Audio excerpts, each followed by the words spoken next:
I'm Carl Tucker. I'm the godly, glorious, gorgeous, genius guru, maker of God's Kratom Kingdom. And this is our Lord Savior Jesus Christ. I was at my back and attending every Sunday salvation sermon. Jesus is so righteous. Notice that he's always here. um, uh, I shouldn't make light of things like that because in the fact that it's really important that humankind has a mindset of tolerance and forgiveness, or else we're gonna go to world war and be an extinct species in a decade. And those that go out during that decade, like the longer people survive, the worse it gets. And that's real cause and effect. What would happen if World War III broke out?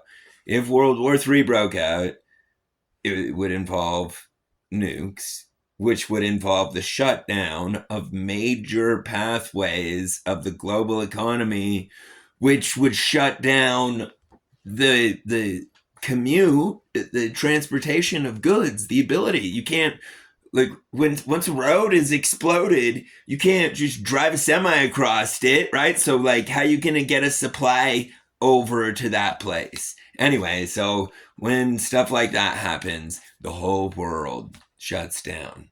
And it becomes, I mean, we would be like cave monkeys, basically. I mean, it would be like Planet of the Apes. Here's some actual, like, don't take my word for it. How about Einstein's? Einstein said, I don't know what weapons World War III will be fought with, but I know if there is one, the World War IV will be fought with sticks and stones, aka cave people. Like, it would put people back. Anyway, so, gosh, what a long, elaborate way of saying it's important for us to have a mindset like Jesus teaches or taught. Yeah, just depends on how people look at it. I mean, it's a law. It doesn't. It's a law of physics. Everything is energy. It cannot be created or destroyed, only changed in form. Energy cannot be created or destroyed, only changed in form. And everything is made up of energy. Anyway, so what that means, it's a literal law of physics, that is. It's not like some religious statement there. That's a fact of physics, a law of physics. Anyway, it means that everything exists. If something exists at one point in time, it therefore exists at every point in time.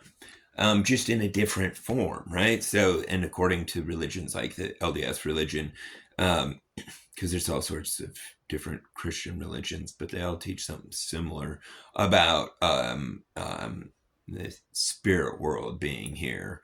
So basically, like, the way that would work in physical actuality, like how would that be possible, is that we're made, like, existence is like a 3D hologram simulation, so to say.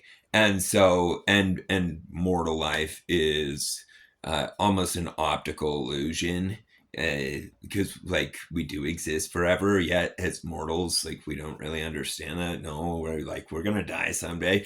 Yes, we do, but then we go somewhere else. Just like every night when we fall asleep, in fact, Jesus would refer to the similarities of people sleeping and dying. When Lazarus was dead, they say, he said, Lazarus awake. And it's just like, when you sleep, if you've ever had a dream, I'm pretty sure all humans have dreams, like, not in the sense of aspirations, but I mean, like, where they, I don't even know how to explain what, like, dreams are so trippy. It like shows that we exist in some sort of a simulator. It's, every time we dream, that's what's happening. It's the like, that's simulation manipulation. Woo! That's a good saying. Anyway, I need to post this on my daily details too, because I'm also working on spreading awareness and getting someone to make, or making, when I'm able to figure out the prototype startup finances, which would not be much at all. But anyway, it's on egod.tech, which is collision prevention systems. It will save 1.35 million human lives per year from brutal, uncomparable death. Like, there is no death in war that compares to the death of these car collisions, because they happen at 0 degrees or in the middle of the winter, and they get ejected. And then 6 hours, they go off the road at night. No one saw them. And 6 hours later, they freeze to death out there while their legs smashed under their car and they're pinned, screaming. I mean, that's the type of, and I know that's really disturbing, but people need to understand it is really disturbing, and it is 100% preventable. Anyway, got kind of passionately about that. I notice that people always tell me to calm down, like when I'm talking, and I'm like, well, just care about what I'm talking about. And because none of us like would ever want to go through anything like that, or want any of our loved ones, and everyone is someone's loved one. And we have a method, collision prevention systems, putting sensors on these vehicles and hooking up to a computer system to monitor the human input is 100% obtainable right now. It was attainable a decade ago. It's just only Elon has been working on it, when every government should be contributing towards it, not opposing it. It's absolute insanity. Do you know how many trillions of dollars it costs this globe in just lost resources in these collisions? Millions of valuable, irreplaceable workers. They're all workers. How do we know that? They were driving a car. They clearly have some sort of income if they have a car. Anyway, so they're not. It's not like we're losing pieces that aren't part of the economy. And I know that's a bad way, like, sounds such a greedy, horrible way of looking at things, but that's how the government looks at it. So that's the things that need to be capitalized on. In order to get the government to care about it, you have to show how it will not save lives, but save money. That is just so absurd to me. I mean, because I'm pretty sure all the positions are called public servants, meaning they're supposed to go there with the mentality of, I'm here to serve the public, not here to attack and take away the liberty and take away the rights and the people. Hey, that is not what a servant does. A servant, he doesn't understand. You don't attack your master. That's a really, really big mistake. And anyway, it's just it's far-fetched to me. But it's not funny, but it's important that those things are talked about so that they're changed, because like history is on this repeating cycle, and right now we have like photographs and stuff. We know what causes war. We saw World War I, we saw World War II, we got it all photographed. This is not like, I understand why people like in Sodom and Gomorrah, they're like, oh, there's no God, there's no maker, they're not, you know, they didn't have any photographs. They didn't have any microscopes. They didn't have any electronics, right?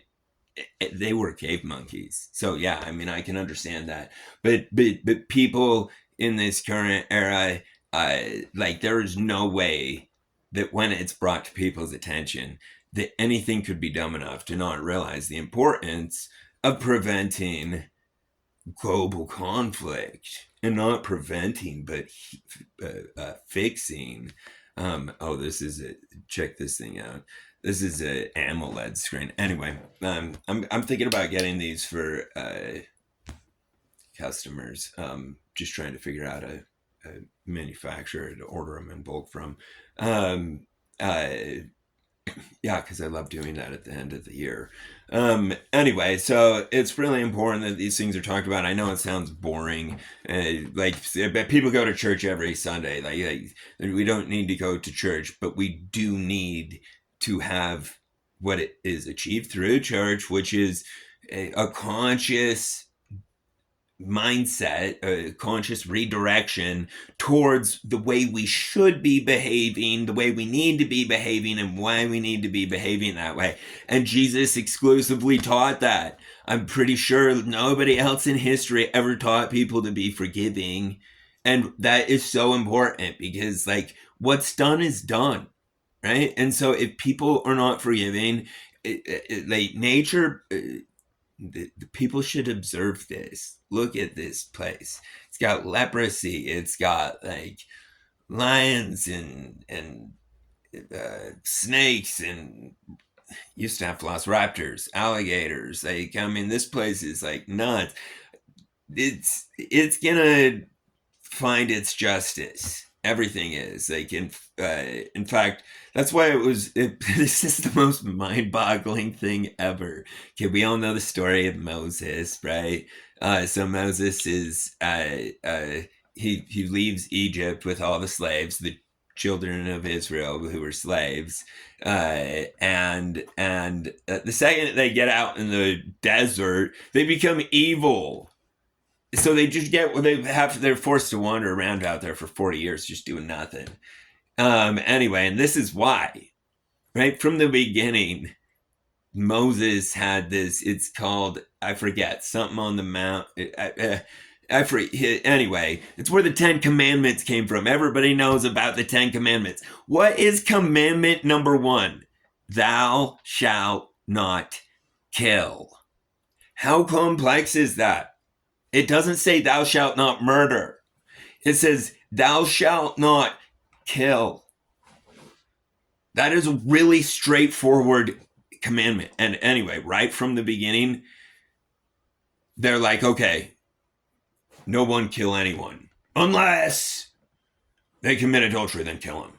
That's insanity. It's absolute insanity. No, like no one on this world needs to understand we're existing like as a human species and humanity. We're like this heavenly concept, this potential phenomena that can exist in this subsystem of holy shit, what the fuck programmed that? I mean, I'm sorry to say that. I hope that that's okay to say and upload. I put that these are not forever for kids because I accidentally sometimes swear. But I don't mean to. I don't think we should. I think that we should all be mature. And I think that it's very immature. And it just is the lack of self-control. Existence, productivity, currency, health, all of the good things in life are obtained from conscious self-control and self-direction. Anyway, and so that's why I make Sunday salvation sermons, to create that, because we need it. If somebody doesn't do it, no one will do it. So anyway, please spread the information about it. Please let us know if you need anything at all. We're always here to serve you the best and make your life the best, but the world's best kratom. Thank you. I love and appreciate you guys.